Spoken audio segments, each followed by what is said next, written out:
Yeah. This is Geek Therapy Radio. What are we waiting for? And now your mental curator, Johnny Hamburger. Welcome to this edition of Midweek Geek on Geek Therapy Radio. I am your mental curator, Johnny Hamburger, and it's weird for me to talk right now because I have a temporary crown on one of my teeth, one of my upper molars, because today, just mere hours ago, I had a root canal. And you're asking yourself, what? He's still going to record a podcast, a Midweek Geek with a root canal? I actually did just... Yes, I am. And honestly, it's not the tooth that is sore right now, which I guess makes sense because it's a root canal. There's no more nerve in there, but they did a lot of work in that area of the mouth, so it is sore, and the muscle of my jaw is sore. And wherever they injected Novocaine is sore. But, I took a couple Advil. I'll be fine. I'm just bringing you a Midweek Geek this week, despite having a root canal mere hours ago, because I love you all so much. And frankly, while I was sitting in the chair, I was thinking of this subject. You clicked on the title of this podcast. You know what the subject is. And I was sitting there thinking, while they're doing all their things with the drills and the bits and the doodly dads, I'm thinking, wow, I think I want to talk about that today on my show, if possible. So let's get into it. Wisdom tooth and all. I prepared a thing about it. I prepared something because it's more fascinating. Hopefully I don't rip my temporary crown out. My tongue keeps hitting that part of my mouth, so we'll see. We'll see what happens here on live, aka recorded Midweek Geek. But it's a fascinating subject to talk about, and I actually had to do a bit of research. So I prepared something in that, and we're just going to dive right into it right now. And that is, why hasn't the United States adopted the metric system? Well, first of all, we kind of already have adopted the metric system for quite a while now, actually. To be a bit clearer, we've actually been taught and we use both systems of imperial and metric measure, which in itself really isn't helping things. The fact that Americans are technically familiar with two forms of measure isn't an achievement. It's just inefficient and opens itself to increased probability of consequences, of course. The difference between an inch and a centimeter can quite literally be life and death. Think about it. Your doctor better be certain about the length of an incision. When building a skyscraper, a difference of a millimeter to a fraction of an inch in the lobby can topple the 100th floor to the ground. It adds up. That little mismeasurement at the bottom, you gotta be deathly sure of your measurements. But let's hop in my DeLorean and go back in time a few centuries. Why is it that the rest of the modern world is almost 100% metric, but most Americans still measure in feet, inches, pounds, and ounces? The answers are pretty cool, actually. Otherwise, why would I be doing this podcast? First, before I go over a little bit of world history, I'll give you the date and location that the metric system was developed and started to gain traction. Then I'll give you about 10 seconds or so of dead air to formulate your own idea of the historical, psychological, and topographical reasons why the metric system had such a hard time treading water. The metric system was developed in France and refined in France throughout the 1700s. Now think about that, why that's important to United States not adopting it. 10 seconds or so, right here. Just think about it.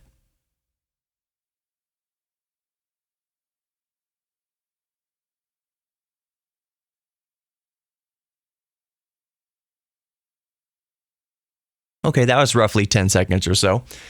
It was France who developed and refined the metric system throughout the 1700s. So, while Europe and even England were close enough to France to stay reasonably in the loop, Americans across the ocean in the colonies were already well on their way towards independence and had their own society fairly well established. After winning our war and declaring independence from England in 1776, France, who had been our ally and helped us get that independence, grew increasingly incensed at our young country's budding economic alliance with the Crown post-war. In other words, France helped us defeat the British. France was still enemies with the British, and now the United States was entering into economic treaties with the British. All that to say this: France felt that the United States stabbed them in the back and didn't invite us to Paris to learn about the metric system in 1798. Even if we were invited to Paris to learn about the metric system, the United States concluded two things: that our standards of weight and measures across the then 22 states was sufficiently uniform to function without alteration. Miles and yards were born from once arbitrary measures, but still everybody knew exactly what a mile was and what a yard was. Why confuse anyone with a new standard? The second reason is Napoleon Bonaparte's failed tenure as leader in the early 1800s. The United States didn't want to adopt France's new standard of measure if France itself was going to fall. Okay, so let's take a breather for a second. Yes, that was a sumptuous feast for all of those who call ourselves history nerds.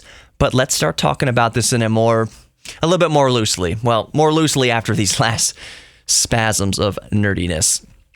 Fast forwarding through history, the U.S. government had multiple opportunities to officially require the population to convert to metric, not the least of which being ever-increasing international trade in the general I can't even pronounce that, root canal globalization ushered in by the machine of capitalism itself. Hold your saber rattling. I hear you in the back of the peanut gallery shifting in your seats at that word globalization. Globalization, bad. We invented the telephone. We Americans invented the telephone, radio, television, and internet. Americans made the world small so that we could take one small step onto the moon. The last 100 years of the Industrial Revolution meant Americans had no choice but become acquainted with the metric system. How else could we service foreign cars? How else could we trade with the world? There had to be a standard, and due in part to our geographic isolation to the rest of the world, the metric system has been creeping in ever so slowly. As of now, each legislation on the matter out of Washington has altered the mandatory requirement down to voluntary. So every bill that came in front of them, every bit of legislation said that it was a mandatory shift to metric, but they always changed it.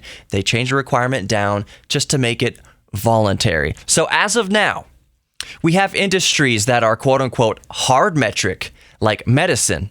10 cc stat, 2 millimeter incision above the aorta. Maybe they're not always yelling, maybe in the army or something. And soft metric industries like food and beverage. Look at your bottle of Coke. Most likely it shows measurements in both standards. We buy a 16-ounce soda and a 2-liter bottle. Tying this all back around to a statement I made near the start. It's not that Americans are stupid and simply aren't taught the metric system. We are taught both. But that is inefficient. So why haven't we taken the plunge and adopted the metric system in full? Why isn't it mandatory in every area of American life? Well, the first reason is concrete. Not like cement, concrete, but cement and concrete are different. Anyways, but a solid, indisputable fact. And like nearly everything else in life, that fact comes down to money. The cost to pull the lever and switch exclusively to metric is astronomical. Every shred of technical data Americans have ever written, every patent, every blueprint, absolutely everything has to be officially converted to metric. The bulk of our infrastructure has been built imperial. Remember what I said earlier? You can't just replace a 1-inch bolt in a bridge with a 2-centimeter bolt. 2 centimeters is roughly 0.79 inches. That discrepancy will take a conversion, or else it will cost lives when the building collapses.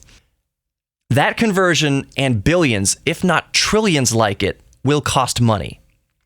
For instance, NASA reported that converting the space shuttle's relevant data and blueprints to metric would cost $370 million. That's almost half of a space launch itself. Again, this is just one machine, a very highly specialized machine. Granted, I know that. Now think about every other machine in the bulk of American infrastructure. How much would that cost? The answer is, I was about to cuss, a lot. So needless to say, the transition to metric is cost prohibitive. The only viable transition is incremental, or as we go. The second reason is mostly just my opinion, but like any opinion, you may or may not actually agree. I'm sure you have observed the pride and stubbornness that Americans are born with. Even the most utopian hippie among us harbors a strong pride or feeling towards our country.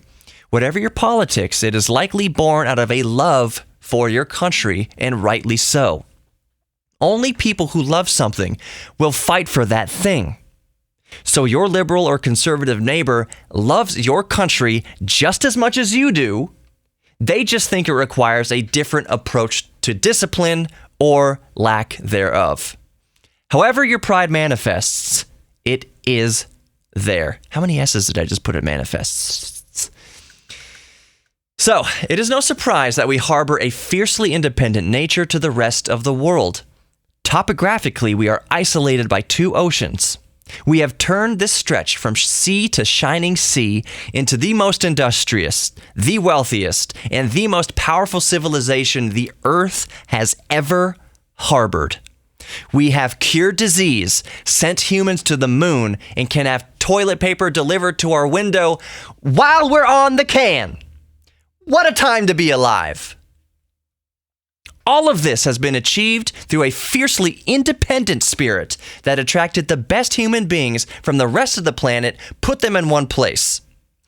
Together, we pointed to the moon itself and said, "We will go there." And we went there. And now we point to Mars. Increasingly, these achievements have required the metric system. And despite our pride pushing against it, it is our determined American spirit that will ultimately herald in the most efficient system to support our new American dreams. I hope you've enjoyed this Midweek Geek here on Geek Therapy Radio. If you liked it, make sure you're subscribed, and it's on your weekly podcast rotation. If you know anybody else you think will like it, maybe tell them about it. Tell them about the show, or even better, send them a link. Until this weekend, take care, my geeks. Be good to each other, including yourself. Embrace your geek thing, and I'll see you next time on Geek Therapy Radio.